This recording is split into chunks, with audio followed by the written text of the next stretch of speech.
Very glad to see you all here.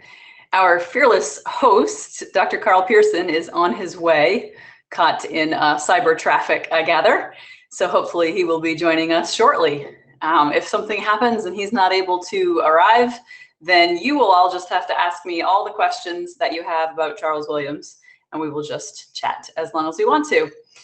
So I'll just sort of get us started here, make a couple of announcements and things while we're waiting for Dr. Pearson to arrive.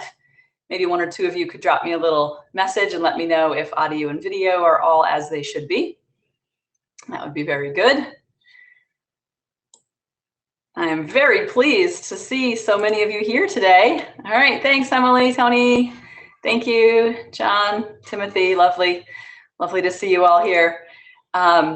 Really glad to see so many students of Signum University and several of my Baylor colleagues. Hi, shout out to, I see Jeremy here. And I'm very honored to see some great Inklings scholars here in attendance today. Hi, Janet, John, Ralph, great to see you here. I don't know who I might be skipping on the list, so welcome. So while we're getting this all set up, just give you some announcements. Several upcoming events that you probably want to keep your eyes open for. The Hobbit Immersion Camp is coming up in July. I'm not sure if you've all heard about that yet. It's a really great new program that Signum has this summer for the first time. It's in conjunction with local public libraries or school libraries or homeschool groups. It's for middle school age kids, and it involves a series of lectures by one of our Signumites, Dimay Binkley, and who's here? Hi, Dimay. And then it involves sort of an on-site daily kind of camp activity for middle schoolers to do crafts and activities together at their local library. So if you have middle school kids, you definitely want to check that out and see if you can get a local library to host that. If you're a librarian or have library connections, talk to us, see if you can get that hosted in your area. The next Signum Symposium event will be our Game of Thrones roundtable in July. We're going to have a roundtable with some scholars to talk about Game of Thrones so that we can celebrate the release of the new season of Game of Thrones. So you can be thinking ahead if you have any questions about that, so you can attend that. Other things that are going on around Signum are the Boethius Mythgard Academy class and the Exploring the Lord of the Rings. That's ongoing. So those are some really great things that we have going on around Signum. Hey, Alyssa, could you do me a favor? Could you pop over to Beatrix and send Carl Pearson the link for this webinar? He's having trouble getting in. So if Alyssa could do that, or let's see who else here might be able to do that for me. Oh, there we are. Is that you, Carl?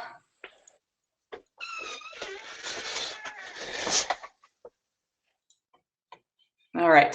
Now, the one other announcement that I wanted to make to everybody was I wanted to let you know that if you like these events, these Signum Symposia events, we would really encourage you to donate if possible so that we can keep these events going. And the link is signumuniversity.org/fund/donate. I think I can send you all that link through chat. Let me give that a try. Yeah, so hopefully there's the link for all of you. All right, well, I'll just start chatting a little bit and then we'll see. Hey, Corey, Carl's trying to get in. Alyssa is sending him an updated link so that he can get in. If he's not able to make it, you can ask me questions, everybody can ask me questions, or I can ask myself questions and do a Smeagol and Gollum impression, whichever you all want. So I'm going to be talking to you about my work on Charles Williams today, and we can go through some of the different projects that I've done, some of the things I've been interested in. Does anybody know anything about Charles Williams? Just send me a brief message. Have you heard of him? What have you read by him? What do you know about him? So I can kind of get a sense of the audience here and what you all know. And Kate is asking me, what's the first Charles Williams book that you read? So here's the story. So I always loved C.S. Lewis, And my dad read me the Narnia Chronicles when I was really young. I didn't discover Tolkien until somewhat later. I'm thinking middle school, The Hobbit, and not until high school, maybe The Lord of the Rings. Found the Lord of the Rings books in my creepy uncle's basement room and read them. So that's a fascinating introduction. And then it wasn't until college that I had a professor, a music professor actually, who knew my love of Lewis and Tolkien and kept saying, you have to try Charles Williams. And at that stage in undergrad, I kind of felt overwhelmed with my workload, and I was like, I don't need someone else to read right now. Let's put it off. So it was the summer after I graduated with my bachelor's degree that I finally picked up The Place of the Lion, a novel by Charles Williams. And it was transformative. It was one of those unforgettable literary experiences that you all know and love. And that's probably why so many of you are here at Signum, is that you had a story like that, a book that you will never forget. It's an extremely visually vivid novel. And it was a novel that probably united ideas with plot and character and visual descriptions more intensely than any that I'd read before. So if any of you have read it, you'll know what I'm talking about, these vivid colors, these vivid animals. So the plot is that the Platonic archetypes come to life as enormous animals and are roaming the English countryside and threatening to destroy the world, threatening to reabsorb all of material existence back into the Platonic archetypes. So that's pretty unforgettable, right? So I went on from there to read all of his novels. And then it was in, I think, 2006, maybe, that my sister gave me the out of print and kind of hard to get edition, the Erdmann's edition of Charles Williams' 2 volumes of Arthurian poetry, Taliesin through Logres, first published in 1938, and The Region of the Summer Stars, 1944. And I think I had barely read half a poem before I decided, this is going to be my life's work. This is going to be a big part of it. These poems need to be annotated. They're so deeply layered on a symbolic system that somebody needs to go through these in great detail and annotate them. So I still hope to do that, but it's kind of been put on hold, and we'll come to why. So Paul, you've read about him in a book about the Inklings, maybe Humphrey Carpenter's book, I'm thinking you would have read about Charles Williams there. Kate, you've read a couple of his books. Were they his novels? Yes, Jim, he's an Anglican and an occultist, a sacramental Platonist. Yeah, it's a really good phrase. Jeremy, you have witchcraft. Don't start with that one. Don't start with witchcraft, or maybe not even his plays. That's a little too strange. That might put you off. Tessa, you've read some of his novels. Judd, you've read a couple of the novels. You can't remember All Hallows Eve. Maybe you can reread it this coming Halloween. Lindop's biography. John, Janet, you've read that. We'll certainly have to talk about that. The poetry was way beyond you, Janet, when you read it in high school. Yeah, I would think so. Emily, you've read the Zalewski's book on the Inklings. Maybe you can share a little bit about that. Jacob's the Narnian. Very good. So we know about him mostly through his novels and a little bit through his connection with the Inklings. So very good. So now I sort of know where we're coming from. Corey, would you like to come in, perhaps, and make this more of a dialogue? I can send you the questions that Carl was going to ask if you like. Otherwise, I'll just talk my way through, and that's fine too. What do you think? Hey, so I think Carl is in, but he needs to be promoted. Okay, I can certainly do that. Don't see him. I don't see him. Not on my list. Do you see him on your list? Yeah, I don't see him on the list, Corey. I don't see him either. So I just got a message from him saying that he's in. Sorry about that. Is he in a shadow webinar? Exactly. This is all a little too much like a Charles Williams novel. Yeah, is there some kind of like rite that we failed to perform, perhaps, or? Yeah, sure there is. There's got to be a portal ritual that we need to have in this moment. Yeah. Oh dear. All right. Well, I can send you the questions that he wanted to ask, or you can just ask me what you want to, if you're willing to do that. Sure. No, he says he's in and seeing you. So I'm getting messages from him on the side over here. Hi, Carl. You're not on my list. Yeah, exactly. I'm sorry, I'm actually on a mobile connection here, so I'm not with my normal controls. But I should be able to. Oh, okay, there we are. All right. Cool. So just tell us a little bit about Charles Williams and the other Inklings. I mean, it's you know, his friendship with Lewis and his sort of awkward relationship with Tolkien. You know, some people know some things about that, but you know, just love to hear you talk a little bit more in general about his role in the Inklings and his place in the Inklings. Right, good. Okay. Well, I'm actually going to come at that from a different direction, because thinking of Charles Williams strictly as an Inkling is a little bit reductive, because he did not join the Inklings until the last 6 years of his life, which was rather late along in the history of the Inklings too. So he joined them in 1939. So the background is that unlike the other primary members of the Inklings who we think about, Williams was not an academic. He did not even have a college degree. He was able to go to college for just about 2 years and then had to leave for financial reasons. And he was a Londoner. He didn't live in Oxford. And he worked for the Oxford University Press London offices, which did more of the popular publishing rather than the academic publishing. So he was an editor by trade. He actually started at the lowest ranks as a proofreader and worked his way up to be a senior editor. So he had this whole separate literary life in London, apart from the Inklings, and had a lot more contacts with the high modernists. He worked with Yeats, he worked with Auden a great deal. He knew some of the younger generation of poets, Philip Larkin, Kingsley Amis. So he had this other separate life. And then in 1939, when London was being bombed by the Nazis, the London offices of the Oxford University Press were then evacuated to Oxford. Now, he and C.S. Lewis had been corresponding for about 3 years, had written each other fan letters about their books, and their letters had almost crossed in the mail. They were like within 24 hours of each other. And they had met in London several times. So then when Williams moved to Oxford in 39, he had this ready-made community that he was able to just move right into. And Lewis especially was very hospitable to Williams during this difficult wartime when he was separated from his family. And so then he joined the Inklings and became very good friends, mostly with Lewis, but also at the time, very good friends with Tolkien. You mentioned the slightly uneasy relationship. We don't really see that in the documents from the time. We really only see that in retrospect in some of Tolkien's later letters, when maybe Tolkien was getting a bit grumpy overall. But Tolkien and Williams seemed to get along very, very well at the time. They would go to dinner together even without the other Inklings and have good conversations.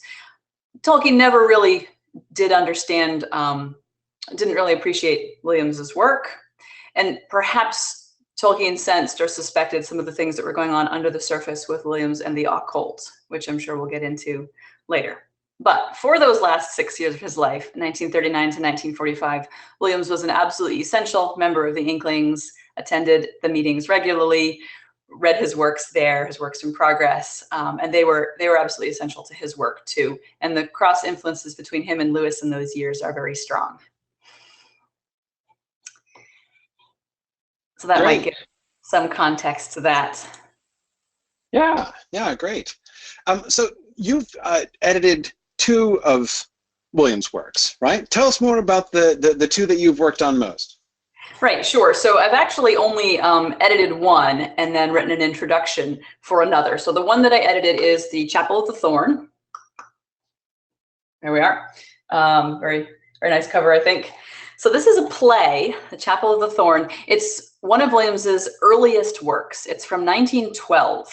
So he did have one other work published in 1912, a volume of poetry, The Silver Stair, which is a very sort of Edwardian, late medieval kind of pastiche collection of poetry that was published under the patronage of Alice Meynell. But at the same time, he was working on this play, The Chapel of the Thorn, and was unable to get it published. And that's not very surprising because it's quite different from the things he did have published in the teens and 20s. It's rather visionary. So it's a play that's in verse. It's an iambic pentameter. So my story is that I went to the Marion E. Wade Center at Wheaton College in Illinois to read the Chapel of the Thorn, to see what it was about. I was going to blog my way through summaries of Charles Williams' works in chronological order. And I read this play and I immediately said, this needs to be published. This is quite good. This is quite compelling stuff. So I was able to spend a week there transcribing it and then got it published from Apocryphal Press.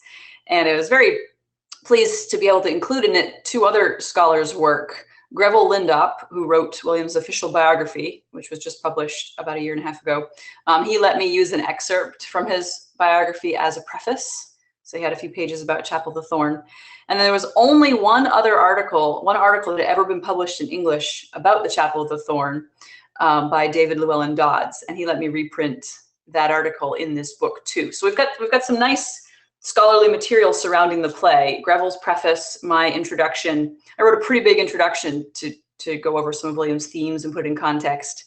The play itself, notes, and David's essay. So what's this play about then? It's about a holy relic, the crown of thorns that Jesus wore on the cross, or possibly just part of it, maybe even just one thorn, we're not sure. And this sacred relic is contested by several groups of people. There's the local priest who serves in the little local chapel. There's the abbot of the big abbey down the road who wants to take this relic away, ostensibly to protect it, but probably to get more donations from pilgrims. And then there are the local pagans who want the crown of thorns to stay in the little chapel because their sort of druidic semi-god hero is buried underneath the chapel.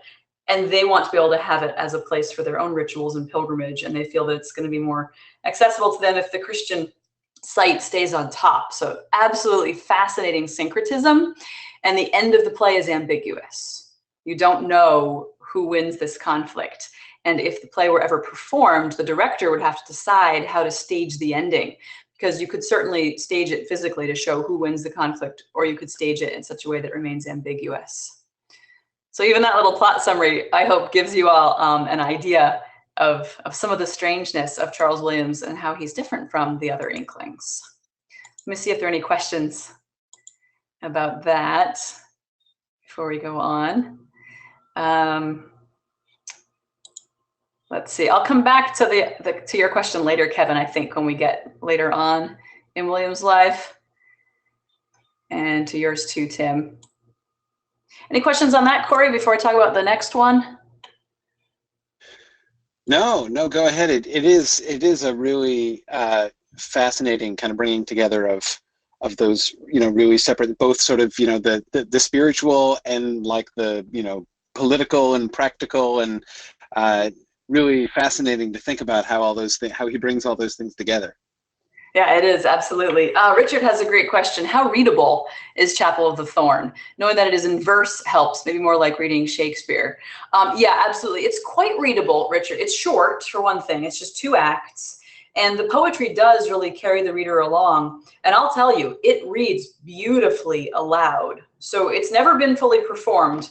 But my writers and artists group in Pennsylvania did a reading just on our own. We were just like in a church basement. We just gathered and we took parts, and we even did it semi-staged. We read the whole thing aloud and made an audio recording of it. And it's beautiful.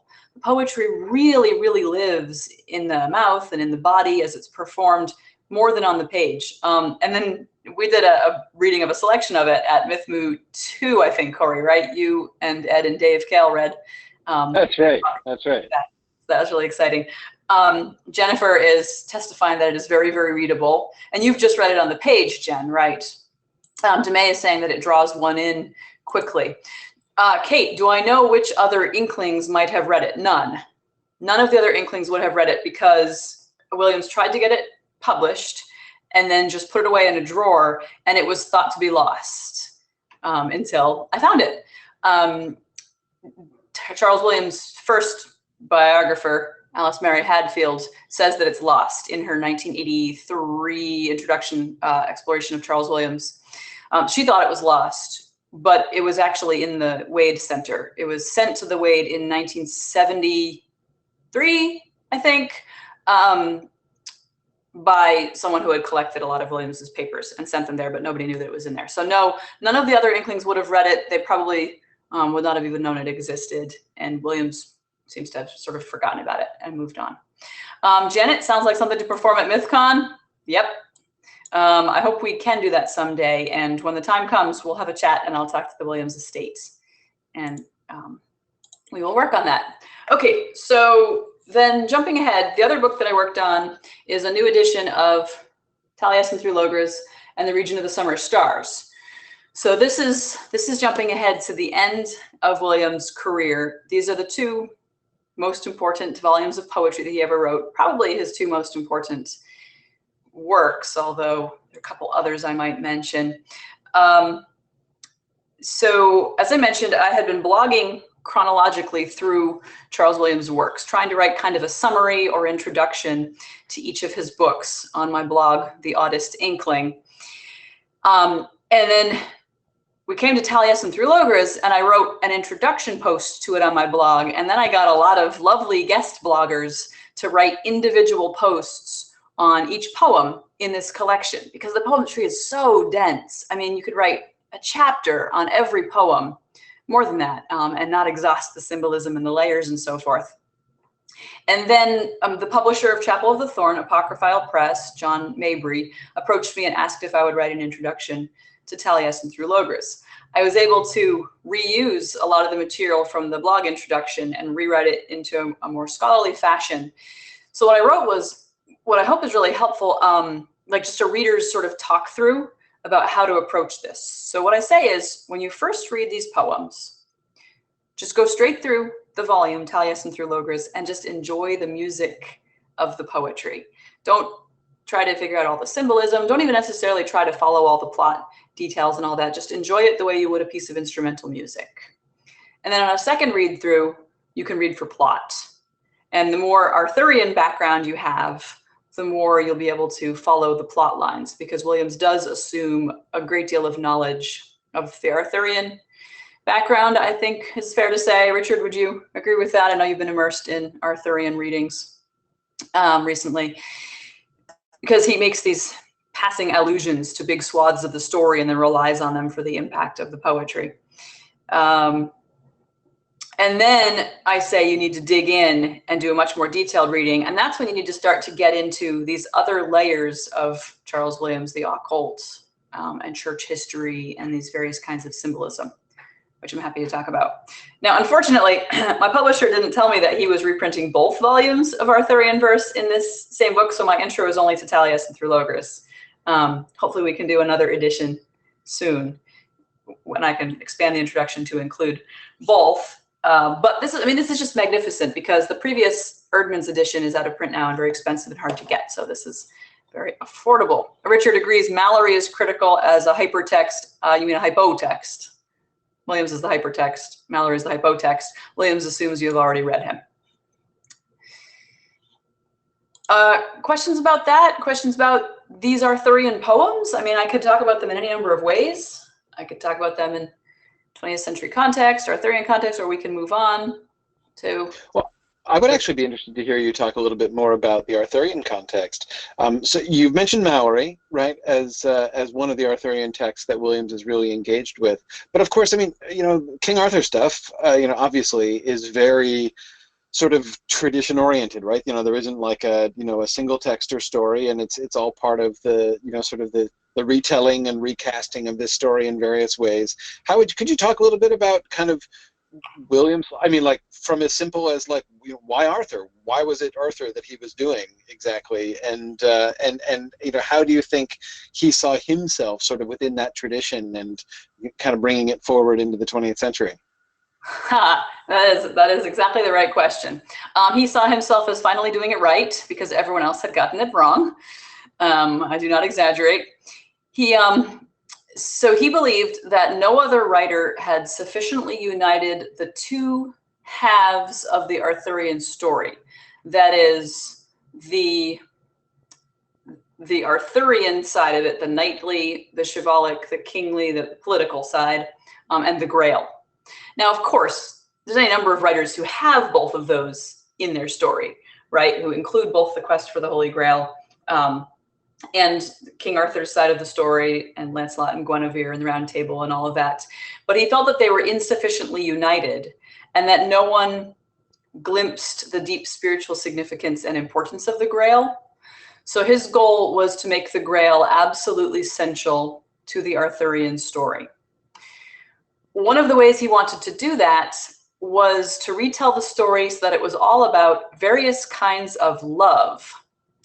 Now, he began working on the Arthurian story as far back as 1912. The same time he was working on Chapel of the Thorn, he was keeping a notebook that we call the Arthurian Commonplace Book, in which he was pasting newspaper clippings and book reviews, and he was writing notes on his reading. And at that time, he was trying to develop a very complex systematic scheme for how he was going to organize his epic, his 12 books on King Arthur. And it was going to be organized according to various kinds of love, kinds of earthly love and heavenly love, and love gone wrong and love gone right. So he played with organizing it according to the various lovers, Lancelot, Tristram, Arthur, Palamedes, and so forth.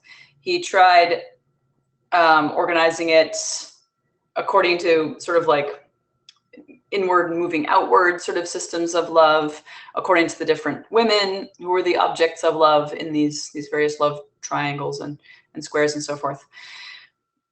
Because he believed that the story of the Grail and the story of these different kinds of love was the story of the history of the world, the history of Christendom, and the history of every individual.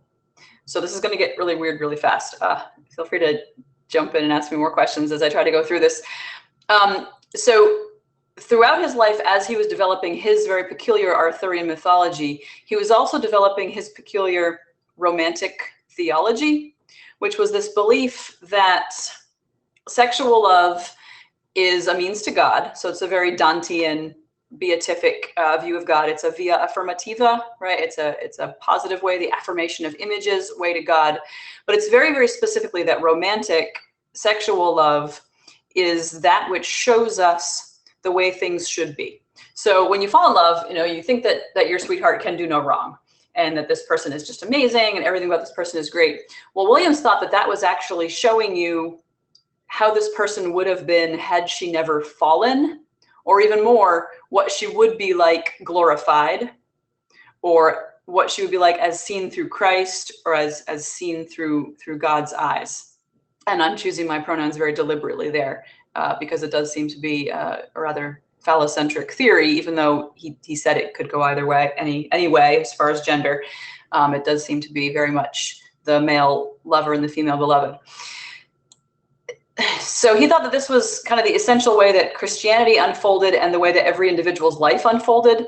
So in his little book, Outlines of Romantic Theology, which was only published posthumously, he actually theorized that each couple of lovers, that their love story reenacts the earthly life of Christ and goes through all the stages of Christ's life. So there's some indication that the story of King Arthur is unfolding along that pattern as well. So it's definitely a story about love and about salvation, and also about love gone wrong. Because of course the story goes wrong, right? Arthur, in Williams' legend, makes an idol of himself and has the kingdom there to serve him instead of him to serve the kingdom. Lancelot idolatrously worships Guinevere when he's supposed to be taking the Eucharist. Balin and Balin, the two brothers, fight. And the one strikes the dolorous blow against the king who's the keeper of the Grail. So there are all these idolatries and blasphemies that go on. Arthur and Morgause conceive Mordred. So there are all these twisted loves. And what happens in Williams' retelling, ready for this? This is one of the most startling innovations. Because of these sins, the second coming of Christ is postponed in Williams' myth.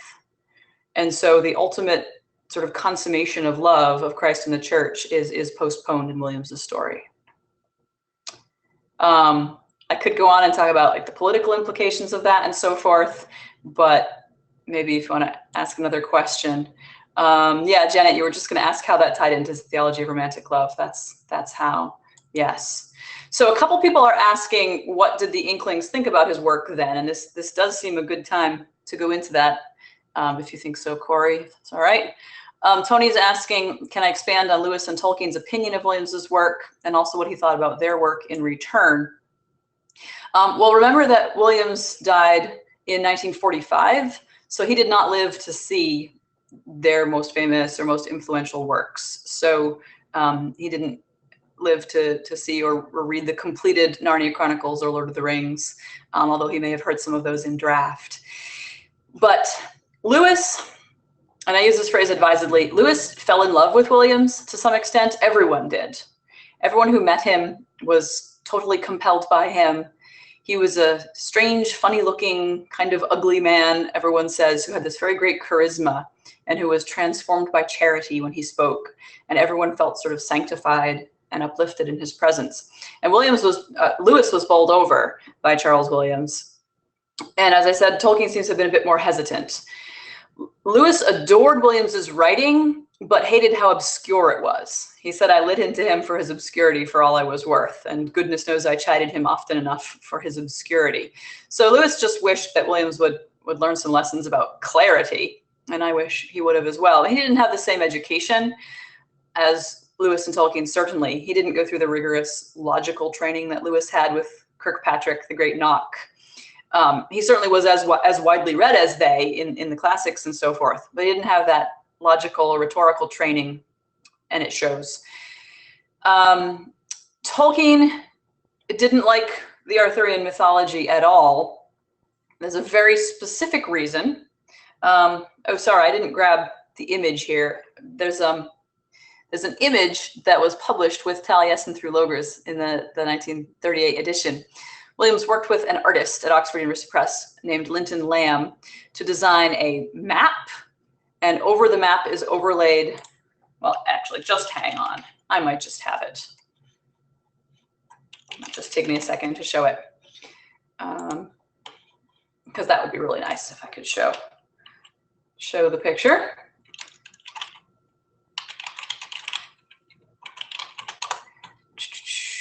Okay.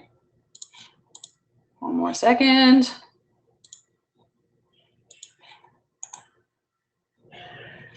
Okay, so can you see that now? So here's Linton Lamb's map that he drew to go with Taliesin through Logres. So we're going to have to get into the layered occult symbolism, I guess, unless we want to move on to talking about some other project.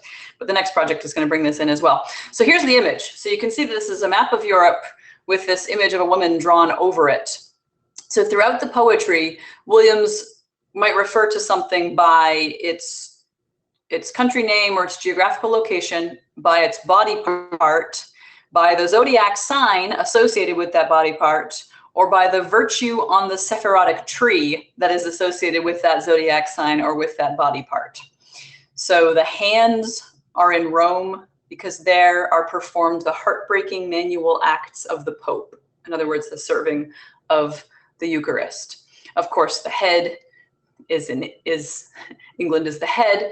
That's not necessarily a good thing because England commits a fallacy of rational virtue, commits intellectual sins, and so forth. Tolkien hated this. There's a delightful poem that Humphrey Carpenter reproduces in the Inklings in which Tolkien teases Williams for his gynecomorphical map and makes some mocking references to some parts of the body and parts of Williams' poetry.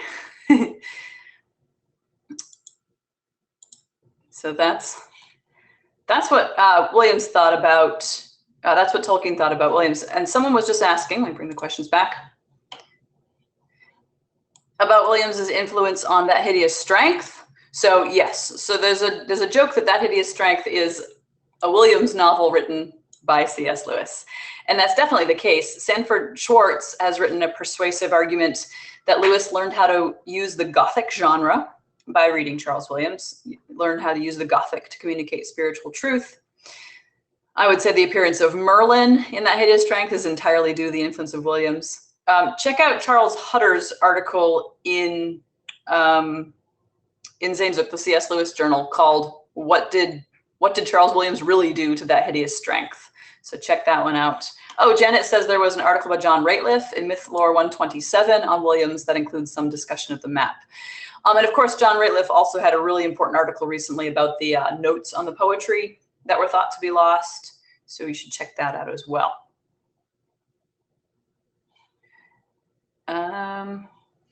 Yes, John, exactly. Tolkien enjoyed Williams's company. He wrote, "Your laugh in my heart echoes, when with you I quaff the pint that goes down quicker than a half because you're near." But you wonder whether this poem by Tolkien was written by way of apology, because its starting point suggests that Tolkien felt he'd expressed his criticisms too strongly. What do I think? Oh, I don't know what Tolkien was thinking. I mean, Tolkien's quite mixed in those later letters, right? Like he's so grumpy, but he's also nostalgic. I mean, I think it was a mixed relationship. I think Tolkien perhaps was more insightful than Lewis into the darker sides of Williams, and that his suspicions were justified.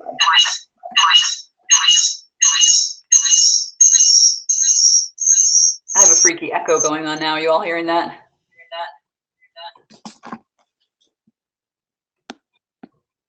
Yes. Okay, it's gone now. Richard, the Rateliff article was in Myth Lore. The Charles Hutter article is in Sehnsucht, the C.S. Lewis journal. Another question, Corey?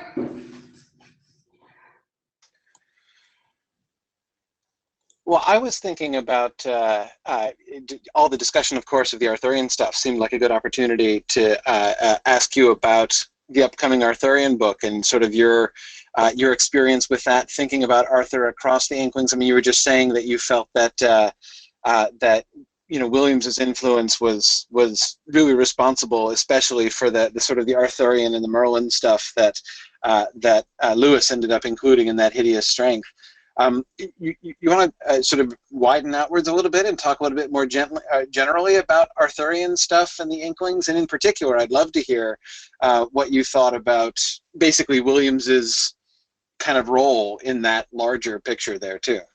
Yeah, thank you. Okay, so this week I'm proofing the Inklings and King Arthur. And hopefully, I was hoping to have an actual announcement for you today, like cover picture reveal or release date, but we're getting close to that. We're not quite there yet.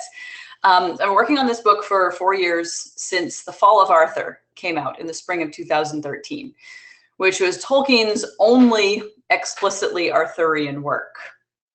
So as soon as that was published, then we all knew, wow, so every one of these major Inklings, if we want to call them that, if we want to lump them together like that, wrote at least one somewhat sizable, somewhat significant Arthurian work. We have to study these together. So I started looking at them and noticing similarities and crossovers. Most notably, those of you who have read The Fall of Arthur know that Tolkien considered casting Lancelot in a kind of Arundel role. Now, he rejected that, so we don't want to put too much weight on something that Tolkien considered but then ended up not pursuing. But in the notes that he left with the unfinished poem, The Fall of Arthur, he said Lancelot goes west, never to return, Arundel passage, right there. So, I mean, Tolkien himself made that connection explicit. Well, what's going on there, it seems, and Charles Hutter pursues this in his chapter in the volume, what's going on there is that all of the Inkling, all those 4 major Inklings, Lewis, Tolkien, Williams, and Barfield, had this idea about the essential spiritual value of islands in the West, of this metaphorical image of islands in the West as being some kind of spiritual paradise, some kind of spiritual goal that our hearts long for, and that really that English and Irish literature yearns toward these magical islands in the West, and that they're somehow connected with the Garden of Eden as a past paradisical place, or with some kind of a future paradisical place. So as most of you know, in the end of several of the versions of the Arthurian story, Arthur is terribly wounded, and he's taken to Avalon, an apple-laden island in the West, to be healed. And hopefully he will return from there right at the time of Britain's greatest need. So several of the Inklings adapted this in various ways You can see iterations of it in all of Tolkien's Undying Lands. You have these islands that are each further and further and further out to the west, sort of pushing man's spiritual dreams further and further off into the distance, where they're more and more inaccessible, but they call to our hearts from there, that all mortals have this westward longing.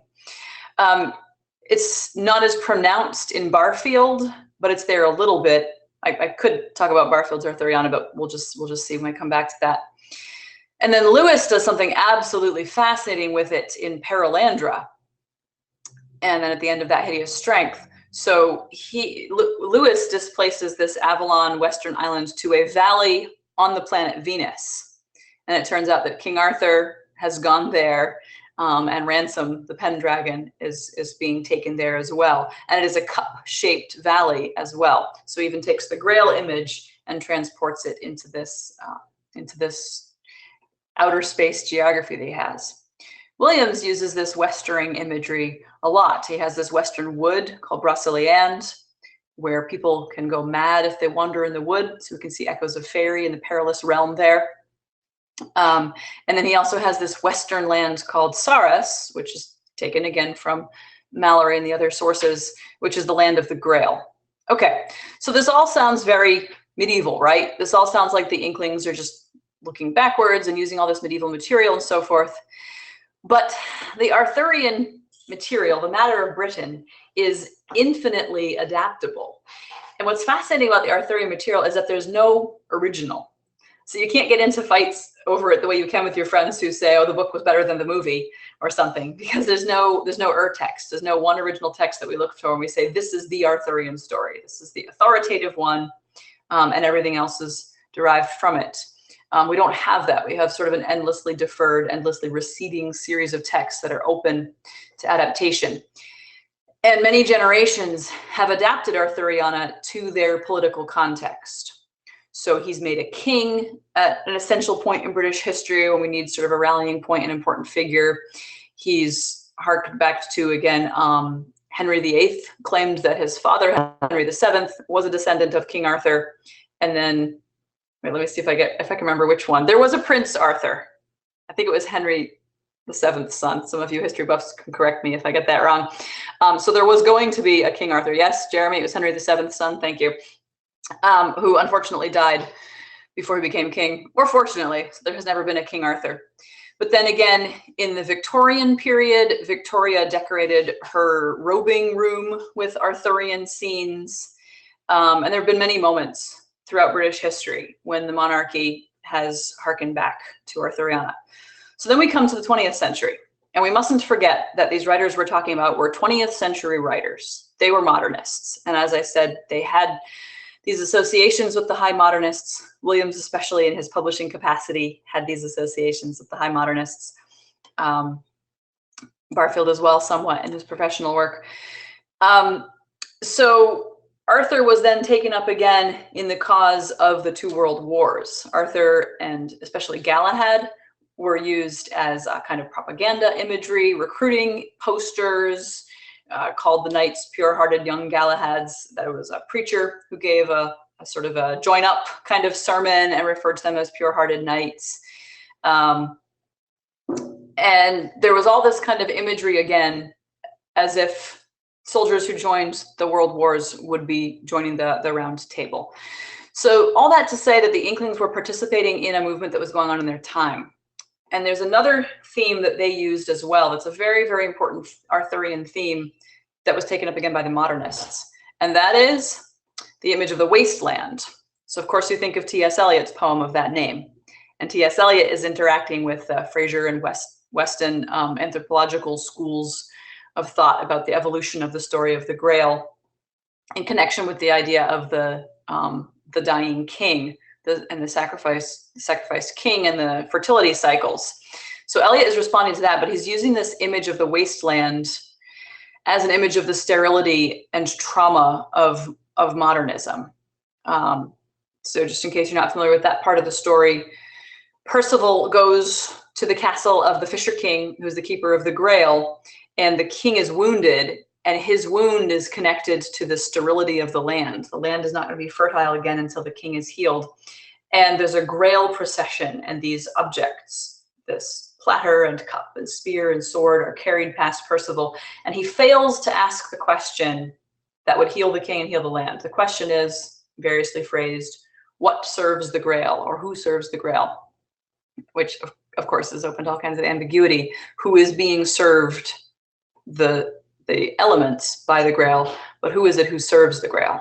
This loops right back around again to William's theme of idolatry and misplaced love.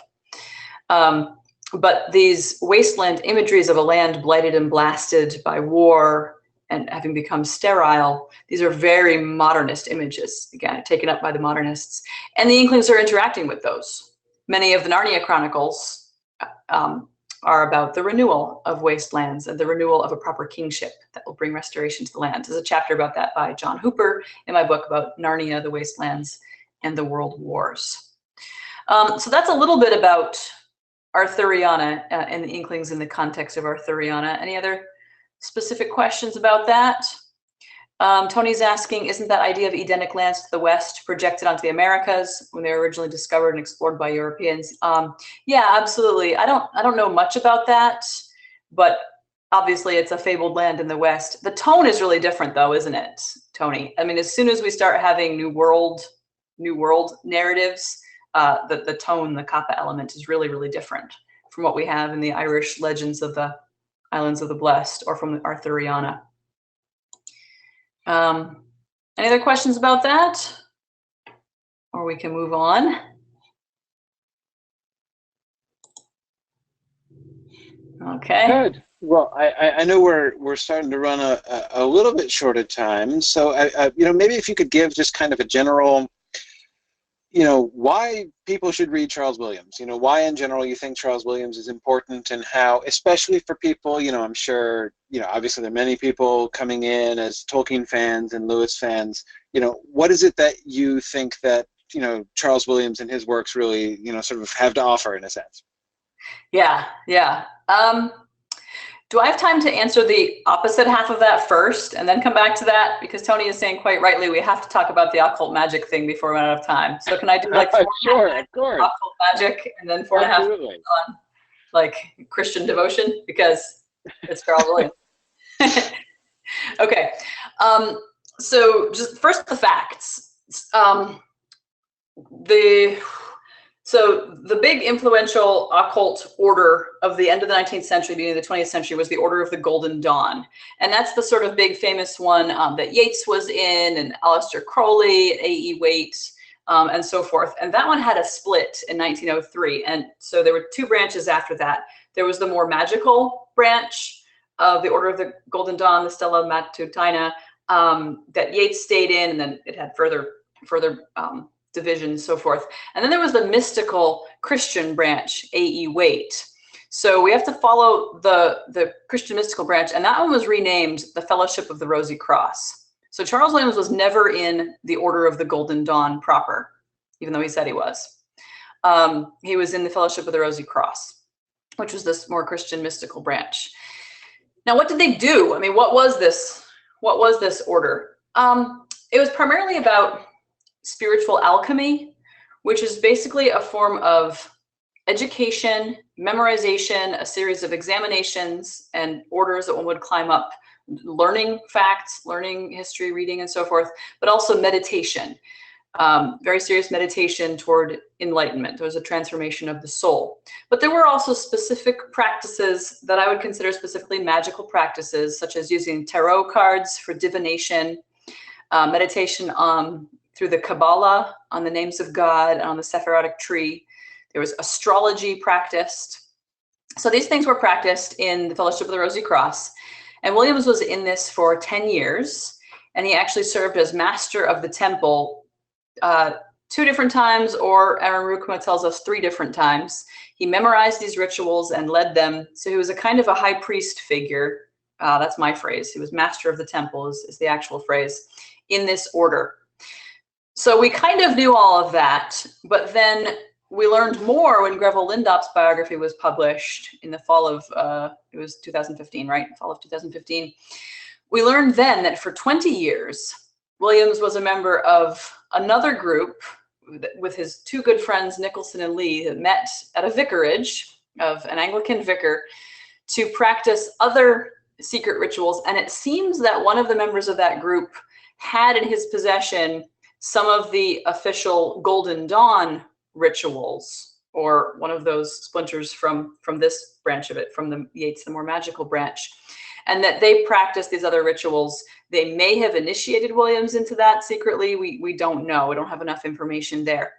But they seem to have been practicing some of the things that were less specifically Christian mysticism. In particular, they seem to have been practicing a kind of transference of sexual energy sort of ritual. And what we know about this, at least in Williams's later practice, is that he eventually found it necessary to his writing to have these young female disciples and to have these sort of sadomasochistic relationships with them, and to get himself into a state of arousal and then transfer that sexual energy into creative energy in order to write his poetry. He also connected this with his romantic theology and believed that it was his way to God.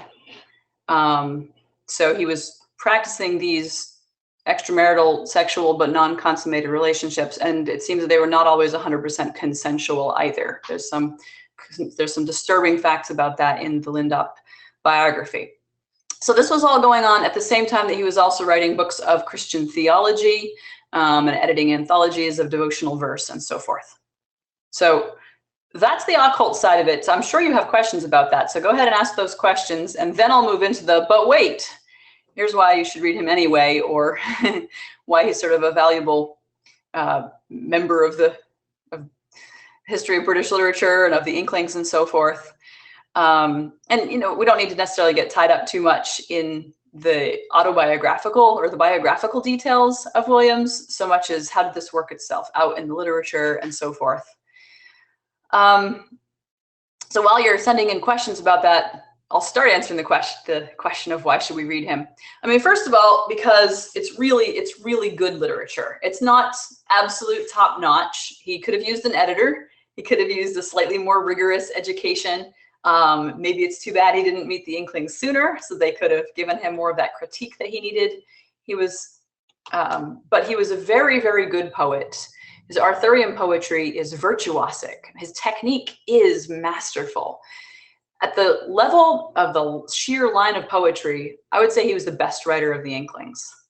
He doesn't have Tolkien's world-building ability. He certainly doesn't have Lewis's clarity or ability to just make a memorable comparison or image, but it's musically gorgeous. It's structurally complex. And he does have the ability to unite the idea and the word and the image in really memorable ways and forge these phrases that just absolutely capture what he's looking for. And to take this system, like a Blakean kind of mythological layered system, and bring it to life in these characters who have these different kinds of love that they're endeavoring to love one another, and their loves are going wrong, and the whole fate of this Byzantine Roman Arthurian empire is resting on the choice of individuals. So that's one reason you should read him. If you're interested in Lewis or Tolkien, you should read him for his influence on them. If you're interested in the modernists, you should read him in comparison with Eliot. There are many, many similarities, and they were really good friends, and they influenced each other, and with Auden as well. So you're asking, do these sadomasochistic relationships, etc., end up tainting the whole endeavor of his idea of romantic theology? Or is there still something that can be salvaged for more mere Christian types of Inkling fans? I would say it does taint the entire endeavor of his idea of romantic theology. His core concept that the church did not have a rigorous theology of sexuality, that concept is good. And theologians and writers, Christian writers, need to wrestle with that more. Like, we do not have a robust sacramental approach to sexuality. So he was right in identifying the problem, but I do not believe that he supplied anything like a solution for a whole bunch of reasons, because the way that he laid it out, like I said, was, I think, somewhat misogynistic and somewhat abusive, even in the theory. However, there's something else, something totally separate in Williams that I think can be salvaged for more mere Christian types of Inkling fans, since you're asking. And that comes from the novels, not from the poetry. Every one of the novels has this character that I've called the submitted saint character. There's somebody, usually a woman in the novels, who has gone through days of pain and nights of prayer and has come to this Jedi-like place of perfect peace, that nothing can shake this person. No matter what happens, this person is calm and focused and loving, and is able to be absolutely available to the other characters around and to serve them in whatever they need. One of the most beautiful figures is Sybil Coningsby in The Greater Trumps.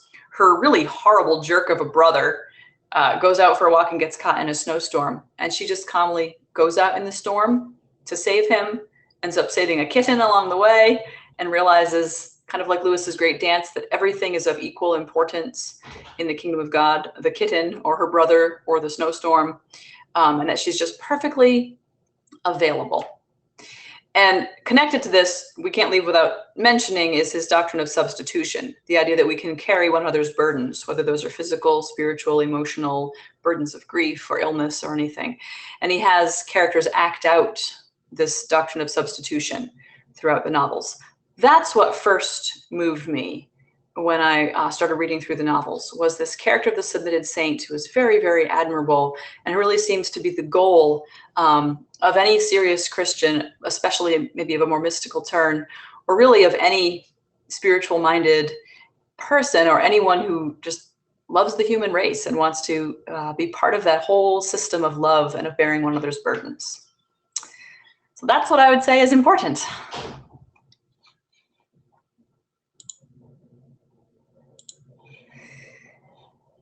So we could wrap up there if we want. We're on the hour, or if we have any other questions to finish up, we could do that. If you're wondering what you might want to read first, I have a reader's guide for beginners on the Oddest Inkling. You can check that out. It has recommendations for if you prefer poetry or prose, fiction or nonfiction, or literary theory. We haven't even talked about his radical literary theories. So there's that. Any other questions, comments? I'm sorry I didn't get through everything that everybody asked, but there you have it. Excellent. Excellent. Well, it's a wonderful and very sort of tantalizing introduction to want to read and explore more. I hope that that many people feel that way, and I think it's just wonderful the work that you have done already. I'm really struck by that moment that you described of reading the work for the first time and feeling like, okay, this is it. This is what I want to do, and pouring yourself into that. And it's so wonderful to see some of the fruit coming from that already, and to think about, do you have ideas for more things you would like to do in the future? Yeah, well, I'm on this brief little hiatus known as a 5 or 6 year extremely rigorous PhD program right now, which, might slightly interrupt my Charles Williams blogging, as it has done. But I'm not leaving it behind, because my tentative idea for my dissertation project is to study 20th century British and Irish playwrights who were also practicing magicians, and to investigate how their practical magic influenced their plays. And I've already discovered that William Butler Yeats wrote some of his magical rituals into his plays in ways that no one has noticed before. I mean, going naively into the field of Yeats studies now, I thought, well, surely everyone has studied everything there can be to study about Yeats and magic. But no, they haven't. And no one has looked at the drafts to see what he was rewriting. At the same time that he was going through these different stages of magical initiation. So that's very exciting. But then, of course, it also gives me a chance to continue, I hope, studying Charles Williams, to study his plays. And I don't yet know the answer to that question. Did Charles Williams's magical practices specifically make their way onto the stage? I can say yes in sort of general thematic ways, but I don't yet know the specific terminology of the rituals or stagings or things like that. So that's what I'd like to look at. And then, I'm really hoping that someday, maybe as a postdoc or as an independent project, I can come back and annotate the Arthurian poetry. Or maybe that could be a collaborative project. So keep that in mind, folks. Excellent, great. Well, thanks so much for sharing with us today. It's been fascinating to hear, and we look forward to seeing what comes next. All right, thank you, and thank you so much for pinch hitting for us, Corey. And Carl, Oh, is no still there invisibly. We're glad you were here, and sorry we didn't hear from you. Very good. Thanks, everybody. All right, thanks, everybody. Thank you. Bye-bye.